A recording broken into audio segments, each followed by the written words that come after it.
Ella, que solo quería ser vista sin afán de coronarse como la única en la lista. Ella, que es icono feminista, que promueve paz e incendio y te aporta perspectiva. Que todas nos pongamos en pie, que cada historia trascienda del papel con el arma más poderosa, la palabra cuando el mundo no quiere ver. Os damos la bienvenida a nuestro podcast Campus Coeduca Gafas para la Igualdad, el podcast coeducativo de la Universidad Autónoma de Madrid. Este podcast es el resultado de un proyecto de innovación docente denominado Campus Coeduca Gafas para la Igualdad, dentro de la convocatoria 25-26 de proyectos Innova de la Universidad Autónoma de Madrid, que engloba propuestas orientadas a la mejora de la enseñanza del profesorado, del aprendizaje del estudiantado y de los recursos para la docencia utilizados. Es un podcast impulsado por el Grupo de Alumnado de Acción Feminista y Laboratorio de Coeducación GAAF Coeduv Lab, que está formado por un equipo interdisciplinar de profesorado y alumnado de la Facultad de Formación del Profesorado y Educación de la UAM y de profesorado de distintas etapas educativas de diferentes centros educativos con los que colaboramos. Si te interesa la igualdad, la coeducación, el feminismo, las historias invisibilizadas sobre mujeres y los proyectos que cambian la mirada hacia una perspectiva de género, este es un espacio para ti.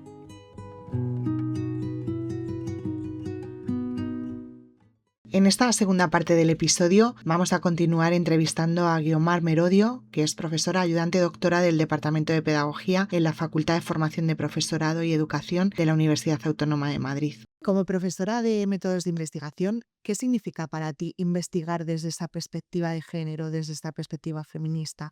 ¿Por qué has elegido esa situación, ¿no? esa visión? Para mí es como, no sé, muchas cosas, es como, para mí significa entender la investigación no solo como una herramienta, ¿no? Que bueno, yo hago una herramienta, hago una técnica, describo una realidad, describo un problema, sino también sirve para identificar desigualdades y sirve para contribuir a un cambio, ¿no? O sea, ahí trabajo yo en vez de un paradigma más sociocrítico, ¿no? Más interpretativo también, ¿no? Y cómo se puede generar conocimiento que ayuda a transformar. Bien porque generamos conocimiento que visibiliza cosas que no están nombradas, que están ocultas, que no están consideradas, que no están visibles, o bien porque también proponemos actuaciones basadas en evidencias o informadas en la investigación que contribuyen a generar ese cambio, ¿no? Como el proyecto de Da Mujer. Pues si sabemos que es muy importante hacer propuestas educativas intergeneracionales, que eso contribuye a generar el edadismo, bueno, pues, por ejemplo, una actuación que podemos hacer es abrir las puertas de los colegios al voluntariado de personas mayores. Total. ¿No? Que es una cosa que también hay colaboración de participación comunitaria intergeneracional, que también hay iniciativas muy chulas que estudiamos en ese sentido, ¿no? Entonces, para mí también una idea clara es como que el método, muchas veces esto en la investigación nos preocupa mucho, ¿no? O sea, el método no puede condicionar la realidad que investigas. Es la realidad que tú investigas y lo que tú te preguntas lo que hace que selecciones un método u otro. Y que se adapte a ello. Y que se adapte. Entonces, yo ahí en ese sentido he trabajado, pues mucha de la investigación ha sido cualitativa, también ha sido cuantitativa, o Covisibles tiene un enfoque más de métodos mixtos. Entonces ahí el método está al servicio de la finalidad, ¿no? Lo que tú quieres indagar y cómo lo quieres hacer. Y luego también hay que tener en cuenta que muchas desigualdades solo van a aparecer si hacemos las preguntas correctas. Y eso también implica que en nuestros equipos o nuestras redes de investigación o que en nuestro contacto tengamos un contacto también diverso con la realidad. Porque si estamos aisladas, ¿no? Pues hay cosas que también se nos pasan desapercibidas. Nuestra fuente de información o de plantearnos preguntas no puede ser únicamente la literatura científica. Estar en contacto con ese mundo, ¿no? Es lo que nos va a hacer el pensar y con compañeras diversas, ¿no? También. Y luego también es muy importante en la formación del profesorado ayudar a que puedan interpretar conocimiento científico, producir y utilizar investigación rigurosa, ¿no? O sea, en una facultad de educación como la nuestra, enseñar métodos de investigación no es solo enseñar métodos de cómo hacer técnicas o recoger datos o cómo analizarlas, ¿no? Que esto es muy importante y también tienen que saberlo, evidentemente, sino cómo leer críticamente investigaciones, cómo buscar y dónde buscar investigaciones científicas. Fiables, ¿no? Fiables. Datos fiables. ver cuáles son sus limitaciones, ver cuando un titular de un periódico me está presentando una gráfica que es torticera, que me está engañando, que está estigmatizando a un colectivo o a una clase social. Pensamiento ¿no? crítico, ¿no? Pensamiento Estamos entrando en crítico. Pensamiento crítico. Pensamiento crítico, absolutamente, ¿no? Interpretar evidencias. También cómo decir, bueno, yo voy a diseñar un proyecto, ¿no? O voy a diseñar una intervención educativa, ¿vale? Pues cómo los resultados de la investigación nos pueden informar ese diseño que yo voy a hacer, ¿no? Y ahí claramente una investigación que tenga una perspectiva de género va a hacer que la propuesta sea más inclusiva, más coeducativa, más sostenible, más equitativa, ¿no? O sea, no se puede desligar. Y ahí la investigación y los resultados de la investigación sirven en ese sentido, ¿no? También a eso. Claro, pero fíjate qué curioso, ¿no? O sea, qué bien hilamos nosotras, ¿no? La investigación feminista para que luego no sea la más reconocida, ¿no? O sea, de lo que hablábamos antes. También es válida, ¿no? Bueno, pero también, sí, totalmente, pero también estamos empezando a ocupar espacios en la Sí. academia, ¿no? O sea que, sí. Y por ahí entramos, ¿no? Así haciendo cuña. O utilizamos terminología un poco menos agresiva, como con perspectiva de género, Bueno, y no utilizamos el apellido feminista porque da un poco de susto, ¿no? Sí, es verdad, es verdad. Bueno, estrategias. ¿Cómo podemos reconocer las voces de las mujeres, de las niñas y de colectivos históricamente que han sido marginados, ¿no? O silenciados como conocimiento válido, sin reducirlas, ¿no? Lo que decíamos antes, sin Sí. reducirlas solamente a una historia de vida, a un testimonio y dejándolo solo ahí? Sí. Bueno, es lo que decíamos antes, ¿no? Que todas las mujeres tenemos voz, ¿no? Sí. Todas las personas tenemos voz, ¿no? El tema es saber qué voces se privilegian más que otras, o qué voces se escuchan, o qué voces se atreven a ocupar más espacios públicos, ¿no? Entonces, aquí también es muy clave con estos colectivos no reducirlas a víctimas, evidentemente, tampoco idealizarlas, ¿no? O sea, es como el punto. Y entender que, bueno, que la violencia puede haber formado parte de sus experiencias, que no las define, ¿no? Que esto es algo claro también, pero que también ha habido agencia, también ha habido resistencia en sus experiencias de victimización, también ha habido estrategias, también hay conocimiento sobre su propia realidad. Entonces, es investigar mostrando también todo eso, que todo eso también existe, y eso implica que cuando tú investigas con esa persona, ¿no? Más que sobre esa persona, sino con ella, para poder entender eso, bueno, vas a hacer emerger también todo eso, ¿no? Y, y implica reconocerlas también como sujetos esos que interpretan, que contrastan, que hacen la primera interpretación de su trayectoria, de lo ocurrido, aparte de la propia mujer. Y luego, claro, luego hay un diálogo y una co-creación, una investigación cualitativa, por ejemplo, ¿no? En un relato de vida, en una entrevista. Bueno, pues luego hay una co-creación compartida de esa interpretación y luego incluso, depende de cómo lo hagas también, ¿no? Y cómo quieras trabajar metodológicamente o éticamente, también habrá un posterior proceso de yo interpreto de esta manera, valido contigo si mi interpretación es correcta o no, o hay cosas que cambiar, ¿no? Por ejemplo, si la investigación también te lo permito. Por tanto, no se trata solo de recoger testimonios, testimonio A, B, C, fulanita, menganita, ¿no? Zetanita, sino reconocerlas como agentes capaces de producir un conocimiento válido, con interpretaciones y saberes que muchas veces han sido silenciados o que ellas mismas no consideran que sean valiosas, ¿no? Muchas mujeres del proyecto de Mujeres Mayores, era como, ¿y a mí para qué me vas a entrevistar? ¿No? Que también es como, ¿y esto? Porque es importante. Sí, sí, ¿no? sí, sí. Y yo me acuerdo que la Sí, jornada sí. final que hicimos en la universidad, en este caso en la UNED, en la Facultad de Educación, las invitamos, dimos una mesa redonda y vinieron ellas a contarnos sus experiencias. No, Y no. también vinieron, montamos varios taxis y vinieron algunos de público. Entonces estaban emocionadas porque era su primera vez en la universidad. Oye, qué importante, porque las universidades no pueden ser espacios también para que estén estas mujeres, ¿no? Sin lugar a dudas. Mujeres, repito antes, con unas trayectorias educativas muy limitadas. No son mujeres de los cursos de educación de personas mayores, ¿no? Que también los hay, ¿no? De los programas estos, ¿no? No es ese perfil exacto del Puma, exactamente, ¿no? Que está fenomenal también. Y entonces decían, estaban muy orgullosas porque estaban y decían, es que hoy nos sentimos reconocidas, ¿no? Cogían el micrófono con una seguridad, estar en este espacio tenía sentido para ellas, ¿no? Entonces, eso también forma parte de la investigación. No solo el recoger unos datos o analizarlos. Que devuelves, Sí. también les devuelves a ellas una especie de gratitud. Y de reconocimiento y de dar valor. Y aprendemos de ellas, ¿no? O sea, yo Sin puedo duda. contar, pues hacer un análisis, pues la investigación nos ha dicho esto con todo tal, pero qué bien que salgan ellas y puedan contar su propia experiencia, ¿no? Porque así son ellas también las que lo están comunicando. Me está recordando a mi madre. Para lo que le Pues qué bien, pides, que las madres- escribe el diario, que luego te grabo. ¿Cómo? Claro. Como, Jo, qué importancia esto tiene, ¿no? sí, bueno, Como ellas, ¿no? Como pensar, sí. claro, han vivido en una época en la que no han sido reconocidas, con lo cual eso se Mm. aprende y Claro. porque va a ser importante lo Claro. que yo diga. cuando realmente han sido la base y el sustento de sacar adelante una familia, ¿no?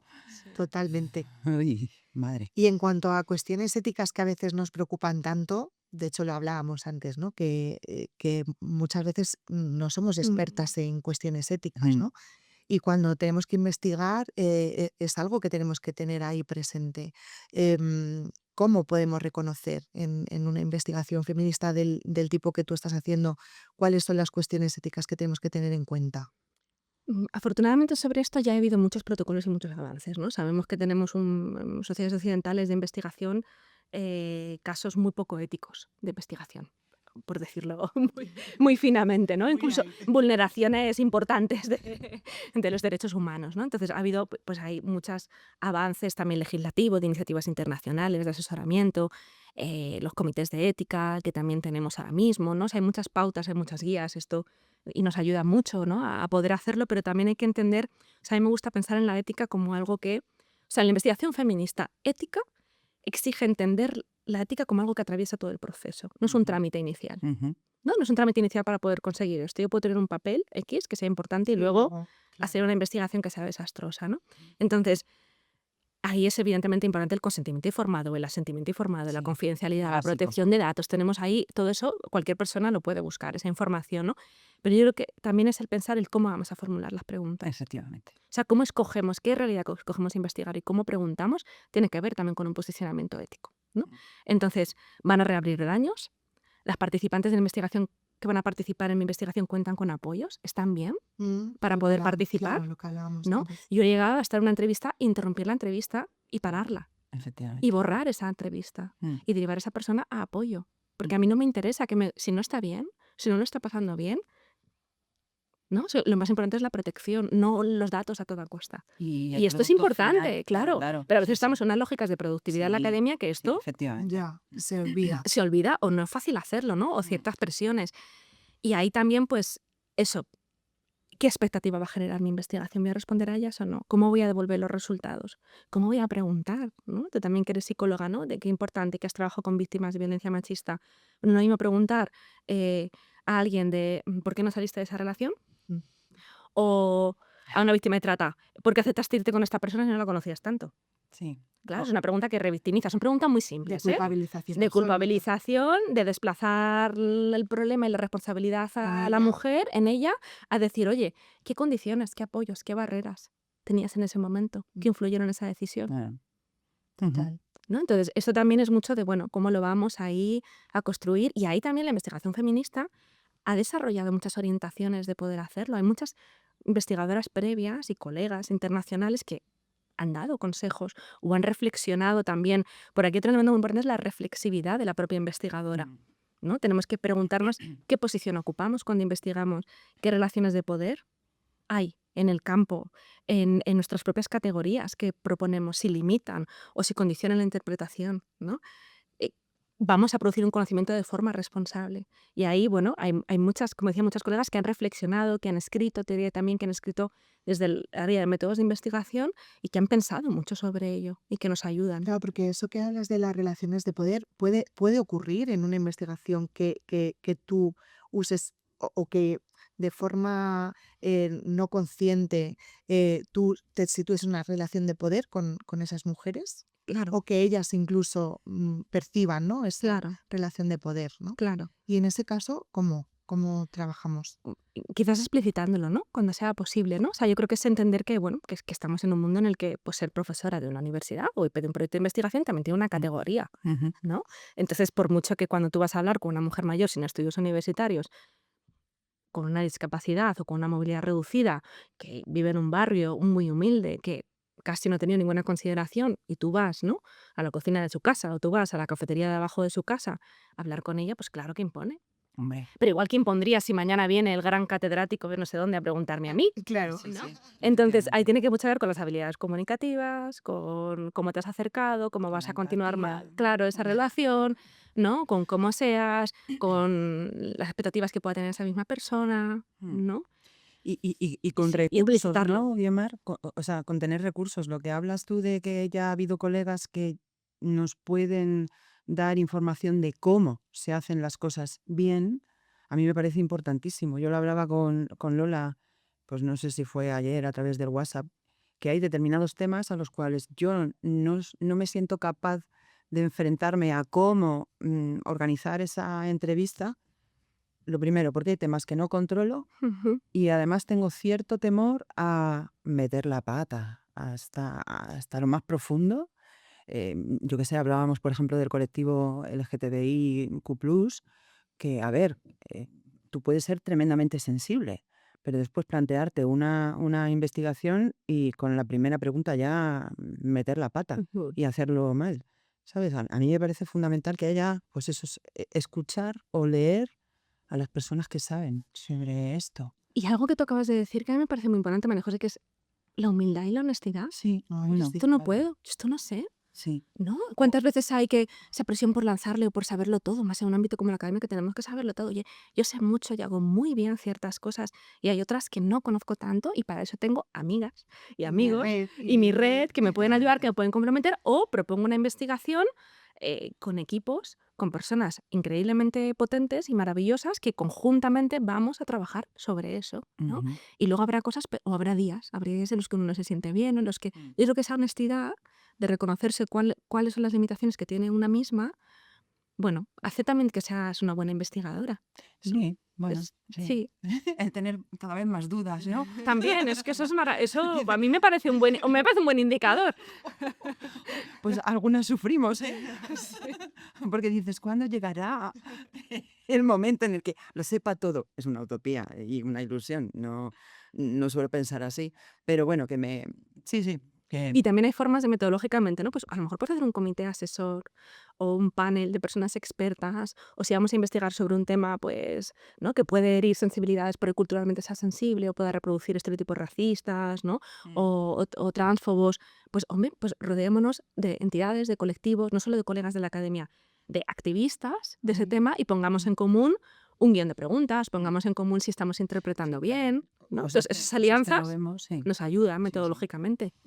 E incluso yo pienso que la simulación, es decir, el sentir en ti misma las preguntas que tú le vas a hacer a otra persona, yo abogo totalmente por la teatralización, sería, ¿no? El simular, Realidad, ¿no? sí, Y reconocer también una cosa que a veces nos cuesta mucho, que es cuándo nos ha salido mal, Mm. sí, sí. ¿no? Porque es verdad que tenemos los programas de academias rurales siempre tenemos que hablar del éxito, del, de Sí, la, porque del, el del, del error, hito, el ¿no? error es como que todavía está penado, ¿no? Parece que no nos podemos equivocar Claro, y que nos enseñan que el error está mal. claro. Cuando que del no error pasa- es O del cuando fracaso, ¿no? aprendemos. Uno dice en su currículum, he conseguido tantos proyectos, he tenido tantas publicaciones, pero no dices, me han rechazado todas estas. Efectivamente. Eché todos estos proyectos y no me los han dado, Mm. ¿no? Entonces, bueno, pues esto, no digo que tengamos que, Aneca, no nos pidas más.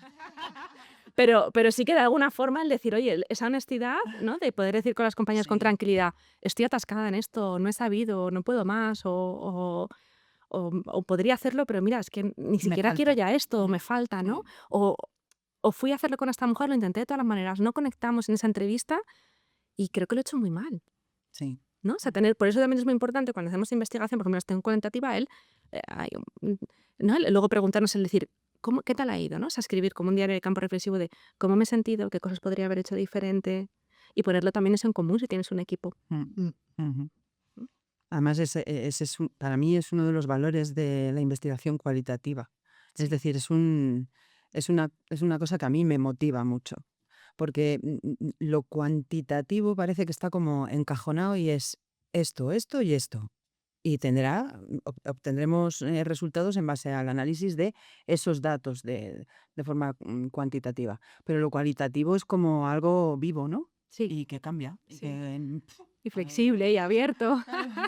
Y ya grande veremos, muchas porque, veces, ¿no? claro. Tú también eso tiene complejidades también por otra parte con eso, Y pero es interesante justamente Sí, por eso, ¿no? Porque sí. no es único y exclusivo de un determinado, de una determinada manera de pensar, sino que hay millones de Sí, maneras claro. de pensar, perspectivas Muchas disímiles, cosmovisiones, muchas mm, cosmovisiones, momentos, eso es. tanto como Me ha personas. gustado. A ver, ¿cómo? Cosmovisiones. Me lo quedo. Cosmovisión. Y yo más, Claro. ¿cómo combinas el rigor científico con tu compromiso feminista? Mm, Bien. A ver, a veces estas cosas se plantean como una dicotomía, ¿no? Como si esto fuera imposible De como combinar. una oposición, ¿no? Es como el activismo, la investigación feminista y luego el rigor metodológico, ¿no? Como que nos ponemos el traje, ¿no? Y ya nos ponemos con nuestros datos y analizamos, ¿no? De otra manera. Y yo creo que, o sea, el compromiso feminista no implica, no conlleva, no hay que renunciar por eso al rigor, al contrario, para mí lo fortalece. Hace Ujú. que una investigación sea más rigurosa, ¿no? Porque formulamos preguntas que son relevantes socialmente y en términos de género y en términos educativos. Y la perspectiva de género también te añade, como lo decíamos antes, unas exigencias éticas a la hora de aproximarte a los campos de estudio, ¿no? Entonces, para mí no son incompatibles, sino que al contrario, se compenetran perfectamente. O así me gustaría verlo. Ujú. Estoy de acuerdo. Hilando lo último que has dicho, las tres trabajamos en una facultad de formación de profesorado. em, y sí que es verdad, y esto lo podemos decir públicamente, que en los planes de estudio de magisterio infantil, primaria o incluso en grado en ciencias de la actividad física y del deporte, que hay una mención que es de educación, para que tú puedas optar a ser profesor o profesora de educación física, falta el factor coeducativo o falta la perspectiva de género. Y eso es una evidencia. Quiero decir, vamos a las asignaturas y, hombre, hay algunas asignaturas que tienen la palabra inclusión, que de alguna manera a determinadas Podrían, ¿no? Meterse profesoras, ahí. claro, nos Da permitirían. pie, da pie. Eso es. Pero es una evidencia que no hay esa transversalidad de perspectiva de género, llámalo como quieras. Entonces, nosotras consideramos que es muy importante tratar todo lo coeducativo, todo lo que haga reflexionar al alumnado sobre las desigualdades, no la igualdad, ¿no? Las desigualdades que existen realmente. ¿Por qué crees que es importante, si lo consideras importante, que el profesorado que trabaja en una facultad de formación de profesorado, El profesorado que trabaja en una facultad. términos inclusivos, reiterativos, redundantes, em, pues eso, que conozca investigaciones con perspectiva de género o perspectiva feminista y utilice evidencias? ¿Por qué crees que es importante, más allá de la posible buena voluntad que pueda tener? Porque buena gente hay. Quiero decir, buena Claro, gente hay, buenas intenciones hay, pero a veces, si no tienen recursos, si no tienen conocimientos, lo que decía yo antes, ¿no? Que pueden meter la pata en determinadas actuaciones que creen que son coeducativas, igualitarias. A mí se me está viniendo a la mente pues cosas que hacemos, por ejemplo, en el ámbito deportivo, que pensamos que estamos defendiendo la igualdad y estamos justamente ejerciendo lo contrario. O que incluso pueden generar más mal, ¿no? Efectivamente, O sea, que es sí, como casi ir en que contra, ¿no? si no sabes, no te metas, ¿no? O sea, ni siquiera es como primero pone el freno, ¿no? Que diríamos. A ver, yo creo que esto es fundamental, ¿no? Que a ver todos ejes, como la formación nuestra como profesores que vamos a dar y la formación de los futuros maestros y maestras, ¿no? Y agentes educativos. Mm, Claro, quizás estos temas muchas veces pasa como lo que decíamos antes de que son cuestiones que tienen estigma o que están socialmente poco consideradas, ¿no? Con poco valor en la academia. A ver, no está hablando de nada nuevo, ¿no? También muchas veces están ideologizadas, muy polarizadas, ¿no? Se entiende que esto está, lo que esto es, ¿no? Entonces, bueno, Sí, esto puede, digo por nombrar cosas que pueden estar ocurriendo, ¿no? sí, sí. Mientras que hay otras cuestiones, pues no sé, didáctica de la matemática, voy a poner un ejemplo, ¿no? Que a lo mejor aparentemente tienen menos esa carga ideológica, ¿no? Que Ujú. evidentemente la ideología está en todos los lugares, en todas las personas y con cosmovisiones, ¿no? Que decíamos, Me que gusta, me gusta. decíamos, que decíamos antes, ¿no? Yo creo que también aquí es añadirle una clave, ¿no? De decir, a ver, hay un movimiento que a mí me parece muy interesante recientemente en España, ¿no? En las últimas décadas de que está habiendo una educación basada en evidencias o la educación informada en la investigación. Entonces, en educación cada vez somos afortunadamente más conscientes de que las decisiones pedagógicas no pueden basarse solo en intuiciones, en Eso es. modas, en buena voluntad, en declaraciones de buenas intenciones, ¿no? Sino que necesitamos saber qué dicen las investigaciones, qué prácticas educativas han mostrado resultados, hasta qué punto, con qué límites, ¿no? En qué contextos. Y para formular propuestas de intervenciones o proyectos que sean coeducativos o que sean de igualdad o que sean feministas, por mucha sensibilidad que tengamos, que es fundamental, la sensibilidad, las gafas que tenemos, la perspectiva, ¿no? Nuestra trayectoria, no voy a negar nada de eso. De hecho, es el primer paso que muchas veces hace que una maestra diga, uy, quiero trabajar la Despierte, coeducación. claro, O despierte. voy a mirar cómo este patio, cómo están siendo los roles y los juegos en este patio. ¿Es igualitario o no? O sea, eso parte muchas veces de una sensibilidad propia, pero no podemos quedarnos ahí. Tenemos que conocer investigaciones con perspectiva de género, autoras, ¿no? Para que nuestras acciones no sean puntuales, no sean simbólicas, sino que sean transversales, que sean sistemáticas, Claro. que estén incorporadas, ¿no?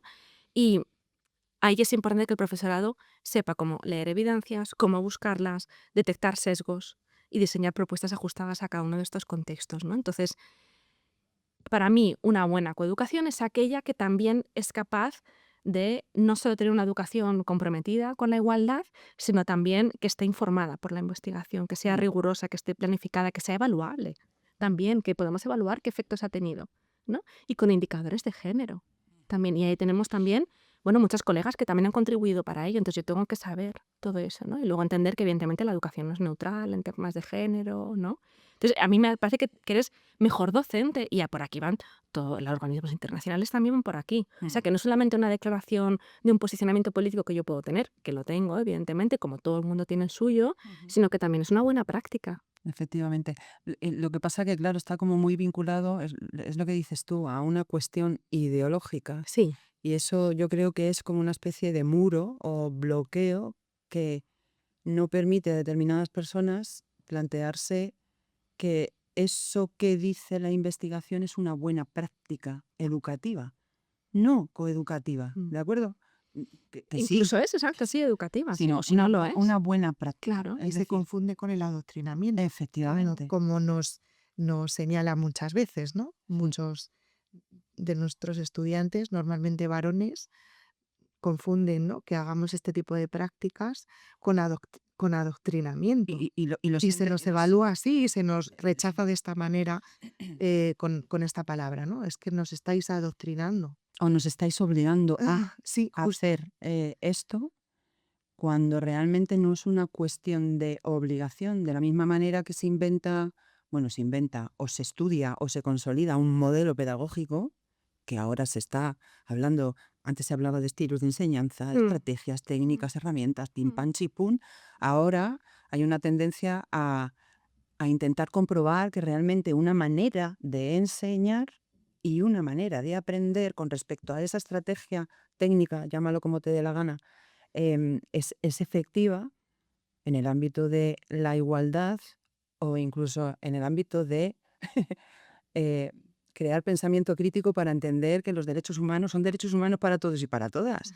Eso puede ser una buena práctica educativa para crear, para infundir en el ser humano que va a ser en un futuro ese ser humano que va a realizar una acción docente con otros seres humanos, ejecute, realice y sea consciente de que hay buenas prácticas, ¿sabes? Y de que los terrenos en los que está trabajando con personas, está trabajando con infancia, Efectivamente. y que esas infancias, cada historia de cada niño y cada niña es diferente, es diversa, evidentemente, y que tiene que tener una perspectiva de género, pero también una perspectiva antirracista, Efectivamente. anticlasista, cuando está trabajando. O sea, hay muchas investigaciones que nos hablan como, por ejemplo, el alumnado con altas capacidades difiere o es menos detectado en función de su género. Efectivamente. O Se lo- como las mujeres o como las niñas con TEA o como los niños también en la otra parte,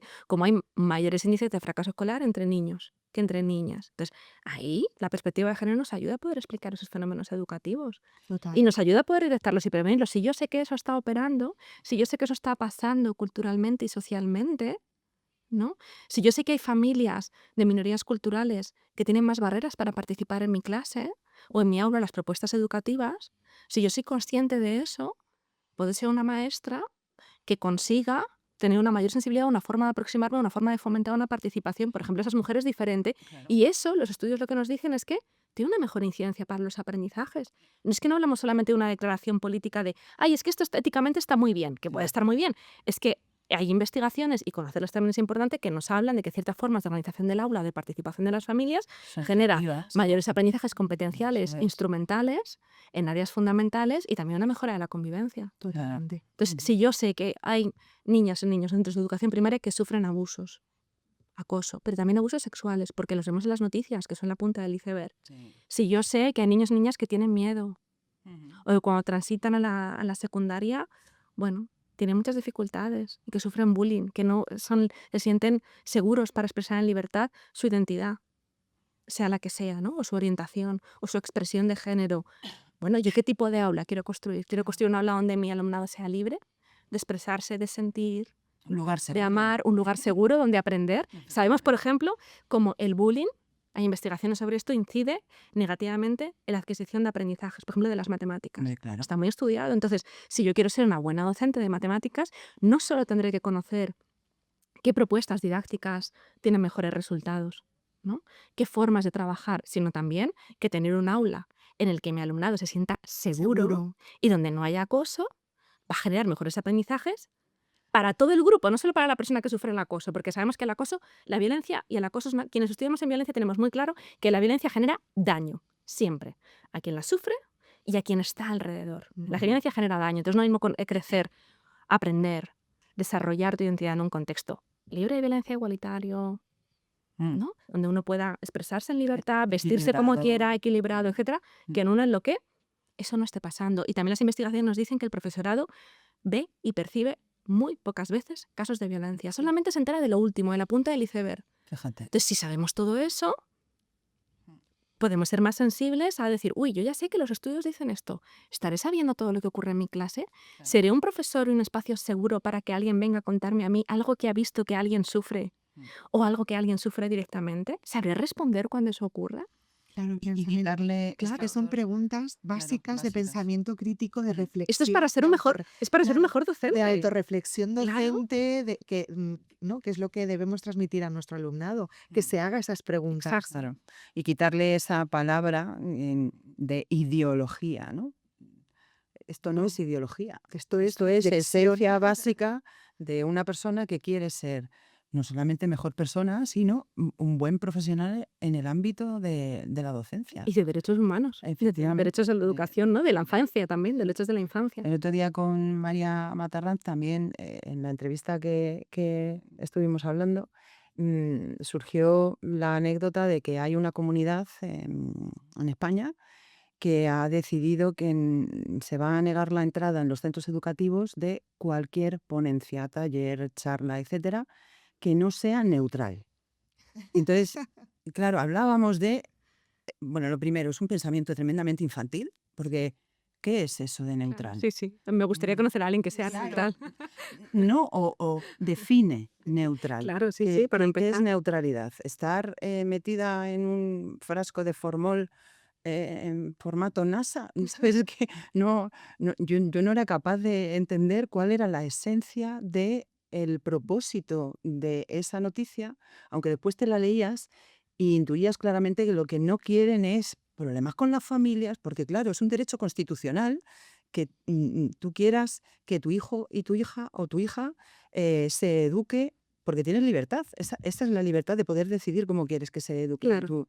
Entonces, determinadas cuestiones, tanto las relacionadas con la extrema derecha o las relacionadas con la extrema izquierda, siempre van a entrar, son ideologías políticas, y siempre van a entrar en confrontación con respecto a lo que quieren las familias que sus niños y niñas Escucha, aprendan. y escuche. Y entonces los centros educativos se encuentran ante una situación en la que no saben cómo gestionar. Yo tampoco sabría, ¿eh? Claro. Quiero decir, es complicado. Pero nos llamaba mucho eso la atención de charlas, talleres, conferencias que no sean neutrales. Bueno, Claro, pero fíjate, la ley educativa ampara todo Mm. ese tipo de educación coeducativa. que sí, que sí. Es que estamos como yendo muchas veces en contra de nuestra propia ley educativa, ¿no? Porque es que forma parte de nuestra ley educativa, estamos obligados a hacerlo porque es que está en la ley educativa y quizá lo que tendríamos que hacer es más formación también a las familias. y diálogo con ellas, ¿no? Que también aquí lo que decíamos antes de lo cualitativo nos ayuda a entender y decir en qué punto está, qué miedos tiene, cuál es su experiencia previa en el sistema educativo. Porque hay muchas familias que han sufrido una gran exclusión, Efectivamente. ¿no? Sí, Cuando sí, decimos las familias gitanas no participan en los centros, bueno, ¿cuál es su trayectoria escolar previa? efectivamente. ¿Cómo los estamos considerando? ¿De qué prejuicios partimos? ¿Qué lecturas hemos leído sobre eso o qué investigaciones? ¿No? Entonces, también es como las mujeres gitanas son más sexistas o más machistas, porque no, a lo mejor están protegiendo a sus hijas, Efectivamente. ¿no? Y tú no estás viendo los riesgos que puede estar sufriendo esa niña, ¿no? Entonces también es ese diálogo, ese acercamiento, esa apertura también a la comunidad para poder entender y es decir, oye, vamos a entendernos, ¿no? Claro que yo tengo una posición jerárquica, claro que yo tengo unos saberes pedagógicos y puedo hacer unas orientaciones, unas Pero voy a recomendaciones, escucharte. ¿no? Y además no excluye de las aportaciones que tú puedas hacer, ¿no? Todo lo que tú me estás aportando con tu diversidad cultural, ¿no? Al contrario, es que me puede hacer mejor docente también. Y eso, bueno, Bueno, lo que llamamos las tertulias dialógicas en los también, centros. también, por ejemplo, es una propuesta. El fomentar ese tipo de encuentros, ¿no? Exacto. Con las familias, con el alumnado también, en qué posición ellos también reciben estas charlas, ¿no? Claro. Porque muchas veces también cuando vamos a esas charlas ya vienen otra vez, ¿no? O sea, ya hay como también por parte de los adolescentes y las adolescentes ese rechazo de ya viene otra vez a contarnos lo mismo y quizá lo que necesitan es también darles ese espacio a que ellos y ellas hablen, ¿no? Y a que estés transversal, pero claro, si es una acción puntual, pues no, Efectivamente. también es lo que nos pasa. Si yo tengo una sensibilidad transversal, si tengo espacios en mi aula, por ejemplo, que conozco coles que una vez a la semana tienen asambleas de convivencia y hablan sobre todas estas cuestiones, pues claro, una conferencia de estas es un complemento perfecto a algo que yo ya vengo trabajando Efectivamente. constantemente. Es un apoyo, ¿no? ¿No? Es un apoyo y eso también está investigado. O sea, con la investigación también podemos contribuir a decir, oye, ¿cuál es la mejor manera? Tú luego como centro escoges. Pero mira, la investigación dice que esto, en este contexto, Funciona. con estas limitaciones, ofreció estas oportunidades. No. ¿No? Y manera de hacerla. Entonces, también es un poco. Y reconocer los saberes previos, que también parece que muchas veces estamos inventando, ¿no? O innovando desde. Bueno, ha habido ya muchas propuestas, muchos saberes, mucha guía, muchas recomendaciones, muchas compañeras trabajando previamente de una forma, pues también muy, muy adecuada, con muy buenos resultados, ¿no? Entonces, aprendamos de ella, reconozcámosla, sepamos también dónde buscar esa información, ¿no? Y reconozcamos que lo de la neutralidad.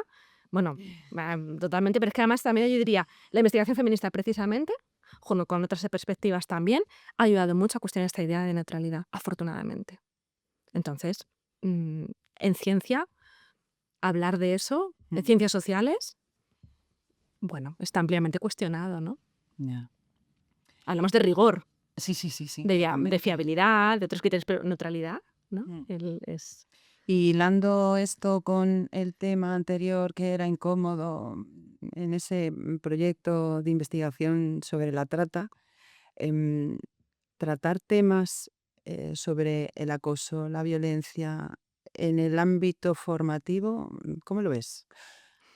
Yo intuyo que me vas a contestar que lo ves bien. Quiere decir que hay que trabajarlo. Pero hay temas y temas. Es decir, hay temas que están como edulcorados, ¿no?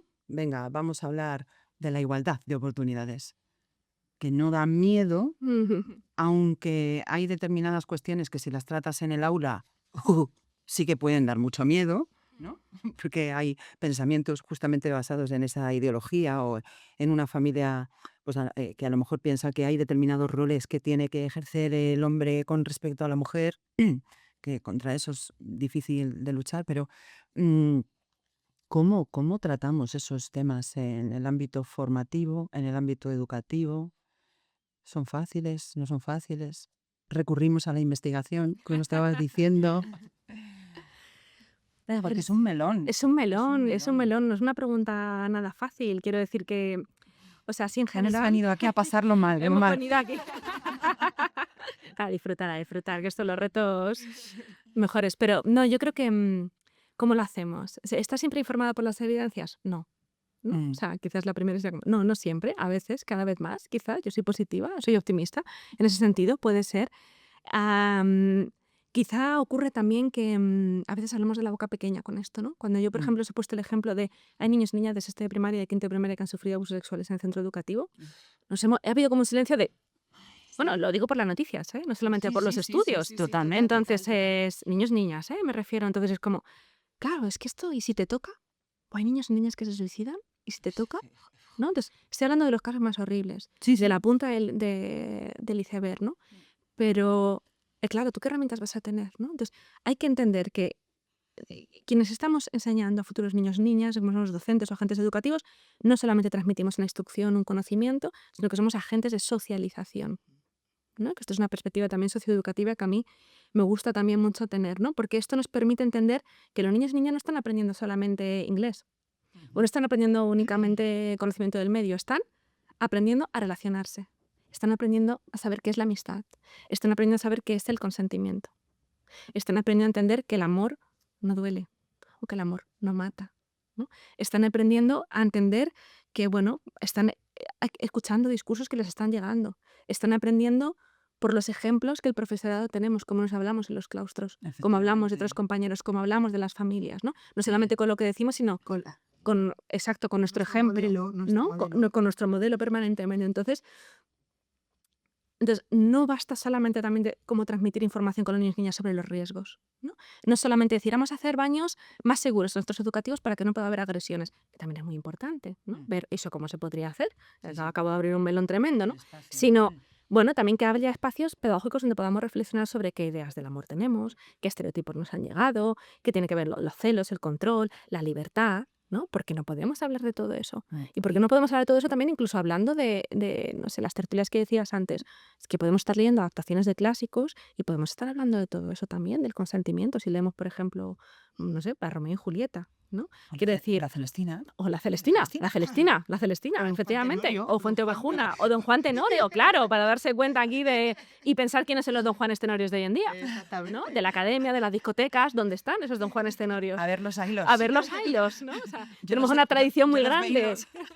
Claro, entonces, o yo qué sé, o escuchando canciones en inglés, hay tantos elementos, o sea, que nos permiten hacer un aprendizaje, ¿no? No solamente instrumental, sino también que tiene que ver con las competencias. O sea, esto también está ahí, Sí. ¿no? Con el saber ser, saber sentir. O sea, que no es una cosa que, lo decías tú antes, las leyes educativas nos amparan y nos obligan también. Entonces, Efectivamente. tengamos la buena formación, una muy buena formación para poder hacer esto de la mejor forma posible, para poder ser mejores maestros y maestras. Y esto implica todo lo que venimos hablando hasta ahora, ¿no? Mm. Sí, lo que pasa es que romper con ese ideario, Lola y yo que nos fijamos mucho en las encuestas de satisfacción y que hemos sido víctimas. Bueno, hemos sido víctimas porque lo hemos puesto de forma pública y lo hemos analizado, ¿no? Utilizan constantemente un lenguaje dedicado única y exclusivamente a las mujeres. Esas encuestas que luego se tienen en cuenta en nuestras evaluaciones. Efectivamente. Claro, que por no decir, o sea, de nuevo la estructura en la que estamos. Mm. Bueno, también sabemos que ciertos posicionamientos en la academia tienen ciertos riesgos. Sí. Y no es lo mismo cuando estás en que según qué posiciones, o si te vas a someter a evaluaciones, o si tienes un contrato temporal, ¿no? Como nosotras. Claro. ¿O no? Entonces, claro, Pero eso... es que parece como que Te tienes que justificar de algo que, ¿no? Como si tú fueras la que lo estás haciendo mal, ¿no? O sea, Mm. cuando realmente tú simplemente estás haciendo algo que es cuestión de derechos humanos. Claro. Nada más. O sea, es que ahí no hay que justificar nada. Y un Pero te ves concepto- en la necesidad de justificar que eso que estás haciendo no es ideología política, no es algo que está escrito en los derechos humanos básicos y universales para todas las personas. Y parece que es un delito, ¿no? Lo que cometemos en la formación. Mm. Pero nos pasa a nosotras, imagino Y que probablemente le pasa a más claro, gente. al profesorado de eso es, secundaria, al sí. profesorado de primaria, de infantil, ¿no? Que puede que traten estos temas en el aula y se les echen encima muchas familias o incluso muchos compañeros y compañeras, ¿no? Que dicen, ¿cómo se te ocurre hablar de esto en el aula? Y también puede, perdona, que gracias a eso estén generando espacios de seguridad para que personas, chavales, ¿no? Chavalas que están sufriendo situaciones de acoso, de violencia o discriminación puedan hablar. Mm. Entonces a mí me parece que eso es súper importante, porque también es como que nos obliga a decir, vale, ¿tiene riesgos? Sí. ¿Es incómodo a veces? Sí. Pero esto puede ayudar a esto, ¿no? Puede ayudar a un chaval, o puede ayudar a que alguien que esté en silencio, que esté, bueno, con dificultades para reconocer su identidad de género, ¿no? O su expresión de género, pueda en un momento dado coger y decir, mira, este es un espacio seguro. Este profesor o esta profesora. Que cumple con un criterio básico de ética profesional. También. Quiero decir que nosotras somos muy conscientes de que independientemente de que se nos hagan esas críticas como algo negativo, somos conscientes de que lo estamos haciendo bien porque estamos consiguiendo que ese espacio sea seguro para todo el mundo, aunque nos hace plantearnos esa duda de "Jo, ¿cómo lo hacemos para que al menos esas personas que sienten que estamos adoctrinando no perciban eso? Porque nada más lejos de la realidad educativa. No es una cuestión de adoctrinamiento, es una cuestión de defender los derechos humanos del 50% de la población mundial, ¿no? Es Incluso del algo... 100%, Sí, porque del todo- 100%, pero del 50%... nuestra estructura patriarcal les afecta a ellos exactamente igual que a nosotras. Lo que pasa es que, bueno, parece que esto es solo cuestión de mujeres, pero Claro. no lo es, no lo Mm. es. O sea, ellos también no se les permite la emoción, no se Efectivamente. les permite el cuidado de sus hijos y de sus hijas o de sus familiares, Y, ¿no? y si lo hacen son estigmatizados, como nos hemos sentido estigmatizadas nosotras al hacer determinadas cuestiones que se consideraban como de lo tiene que hacer el constructo del género masculino, ¿no? Y nos han denominado de una determinada manera, cuando realmente lo que estábamos demostrando era unas habilidades atléticas brutales, ¿no?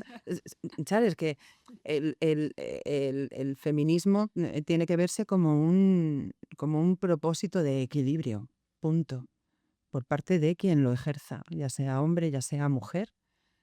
Busca el equilibrio, busca el correcto cumplimiento de los derechos humanos, el El cumplimiento de la ley, ¿no? efectivamente, y el cumplimiento de procesos de creación de sistemas educativos para Claro, igual hay que hacer fomentar... pedagogía también, ¿no? De, oye, Sí. ¿por qué estoy así? ¿No? No es como, Sí, ¿por sí. qué tengo este posicionamiento? ¿Por qué te voy a enseñar esto? ¿Por qué puede ser importante? ¿No? Que no me cabe duda de que lo intentamos hacer y bueno, y forma parte de los aprendizajes que también hay, Sí, sí. ¿no?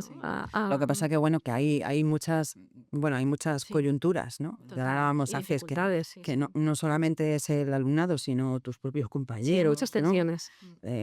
Hablar, por ejemplo, o hacer un congreso internacional que se llamaba, ¿cómo era? Primer Congreso Internacional de Coeducación y Pedagogías Feministas, que lo pusimos así como de forma muy intencional, a sabiendas de que la pedagogía feminista existe ¿Mm? y A tiene... ver, la Ayla, ¿no? También que decías antes. No, y además tiene, Sí. tiene literatura Sí, real sí, sí. y que te escriba algún compañero haciéndote, ¿cómo se llama? Mansplaining y explicándote que eso de pedagogía feminista no existe. Que te lo acabas de inventar. Claro, tú le dices, mira, escríbete al congreso y si te animo a estar aquí. Eso sí, Pero vamos a bueno. dar el micrófono. Sí, Claro, eso es poco son momentos, dialógico. son momentazos, pero bueno. Y vamos a hacerle la última pregunta, ¿no? Que nos dé recomendaciones y... Vale, podríamos decir muchísimas recomendaciones todas las Bueno, que estamos aquí, pero antes de que te vayas, sí. nos tendrás que decir las citas para que te las pongamos en Vale, la descripción claro, del eso podcast, es. así que no se nos Las olvide. referencias de Eso es. artículos y así. Y ahora, Vale. todas las que nos puedas decir, que como vamos mandando. recomendaciones. Claro, yo he pensado un poco, ¿no? He pensado en traer en autoras de métodos de investigación, ¿no? O autoras feministas que nos ayudan en esta otra parte, ¿no? Porque habría muchas lecturas que nos podrían ayudar, ¿no? Pero tres que a mí me parecen útiles o que me gusta o que también alguna de ellas, en concreto la última de la que hablaré, que he descubierto más recientemente, ¿no? Y que nos pueden ayudar a investigar de una forma más ética y más situada, en la línea de lo que venimos hablando. En primer lugar hablaría de Donna Mertens, que ha trabajado, es una autora fundamental para trabajar investigación vinculada con justicia social, para trabajar métodos mixtos también y para trabajar también la evaluación transformadora. Es una autora que ha contribuido mucho en todo eso, ahora ya es profesora emérita y ha trabajado mucho desde el paradigma transformador.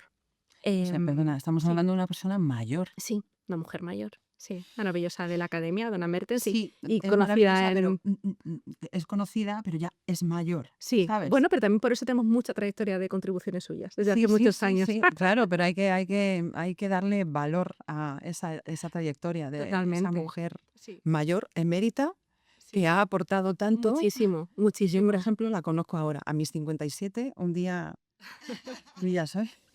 Bueno, no, que seguimos aprendiendo Hombre, tanto, sin ¿no? lugar a dudas, Sí que es sí, verdad sí. que... Pero es verdad que es una doctora que está más situada en el campo de los métodos de investigación. Entonces, claro, Claro, hay claro. como áreas de conocimiento, ¿no? Y como decía antes, los métodos mixtos y también la evaluación, ¿no? Entonces, a mí me gusta mucho porque nos ayuda a pensar en esto de que investigar no solo aplicar cuestionarios, ¿no? Mm. O hacer entrevistas, sino que se va un paso previo al diseño de los estudios, de cómo esos estudios pueden tener un sentido para las personas, para las comunidades, para las políticas educativas, ¿no? Entonces ahí nos dan muchas claves, también metodológicas y epistemológicas.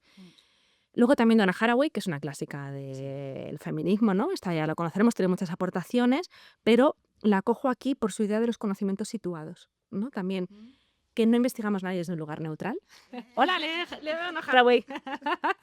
No, como abstracto, tampoco investigamos desde lugares abstractos en ciencias sociales o externos a la realidad que estudiamos, ¿no?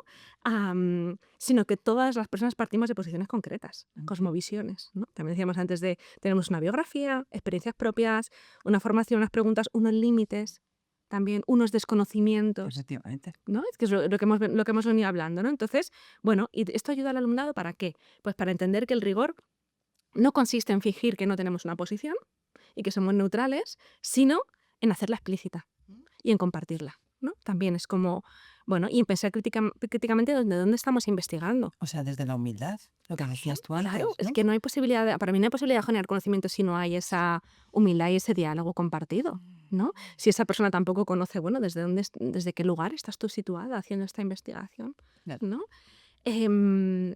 A mí eso me parece que es muy importante para cuestionarnos todo eso, ¿no? Y también para pensar, Haraway también nos ayuda a pensar en qué se ha construido como conocimiento válido, Ajá. ¿no? ¿Qué ha sido más válido y qué ha sido menos válido? ¿Quién ha sido reconocido históricamente como un sujeto válido también para la generación de conocimiento, o legítimo incluso? ¿Y quiénes no tanto? ¿Y por qué? ¿Y por qué? Se habrá ¿No? planteado por Entonces, qué. exacto. Entonces, cuando empezamos a trabajar, ¿no? Como decía también Bell Hooks, ¿no? Que mucho que estamos en los márgenes. Como dice también una gran amiga mía, Olga, que dice, hay mucho poder en los márgenes, Guiomar, me dice muchas veces, ¿no? Es como, es verdad, hay mucho poder también en los márgenes. Entonces, cuando estamos un poco investigando en estas cosas más de márgenes, los territorios grises, estas son autoras que nos pueden ayudar, ¿no? A la reflexividad que también necesitamos. Y luego también mi descubrimiento más reciente, también gracias a mi amiga que acabo de mencionar, es Ruth Behar, que es una etnógrafa, una antropóloga, que tiene una obra que se llama The Vulnerable Observer, ¿no? El observador que es vulnerable. También tiene otra que se llama Translated Women. No hay traducción, creo, de su obra todavía al castellano. Y creo que es muy valiosa para pensar la dimensión humana, en la dimensión ética. Y nos recuerda también que quienes investigamos no somos unas máquinas, ¿no? Que estamos ahí recogiendo datos desde fuera, sino que somos unas personas que escuchamos, que interpretamos, que nos vinculamos, ¿no? También lo que decías antes, que nos llevamos historias, que también se llevan emociones. también que se llevan historias nuestras, ¿no? Y que esto no significa que perdamos rigor, de nuevo, ¿no? Que estamos como muy preocupados por el rigor, yo siempre preocupo por el rigor, ni convertir la investigación en algo totalmente personal, sino también, bueno, pues que la sensibilidad es importante, que la escucha es importante, que la reflexividad es importante para una buena investigación, ¿no? Y para estudiantes que van a investigar sobre experiencias de desigualdad o de violencia o de exclusión, puede ser interesante porque nos habla también de cómo investigar, ¿no? O sea, observar, investigar nos hace vulnerables en un sentido positivo también de que, bueno, nos implica, ¿no? O sea, la investigación nos implica, nos acerca, nos mancha, ¿no? De alguna forma nos tiñe en ese sentido. Y bueno, no. Y luego también en la obra de Translated Women está muy bien porque habla de, bueno, ya hace una etnografía durante mucho tiempo con una mujer, creo que es mexicana, que está en situación de venta de ambulante, ¿no? De comida y así. Entonces ella la sigue mucho y entonces habla de cómo tiene que traducir su investigación a la academia en un lenguaje anglosajón, hay una primera dimensión de la traducción, y cómo uno traduce, que, claro, ¿qué escoges? Cuando tú tienes una entrevista y tienes 20 páginas transcritas y escribes un artículo de 5.000 palabras, ¿cómo traduces esa experiencia, esa historia de vida a un conocimiento? ¿Y cómo la reduces? ¿Cómo la reduces? ¿Y qué escoges? ¿No? O sea, pero luego también tiene otra dimensión muy interesante que es cómo la propia mujer tradujo su experiencia, porque había sufrido un montón también de victimización, de abusos, tradujo y como que redefinió también su experiencia a lo largo de participar en esa etnografía, ¿no? Entonces, esa doble traducción de su historia al mundo y traducción de mi propia biografía al participar en la investigación. Entonces, bueno, estas autoras creo que nos pueden ayudar mucho. Qué gracias. Sí, sí. En ese sentido, sí. Terminamos con algo que ella nos quiera decir y cerramos el episodio con una frase final o una conclusión final que tú nos quieras decir. ¿Terminamos así? Sí.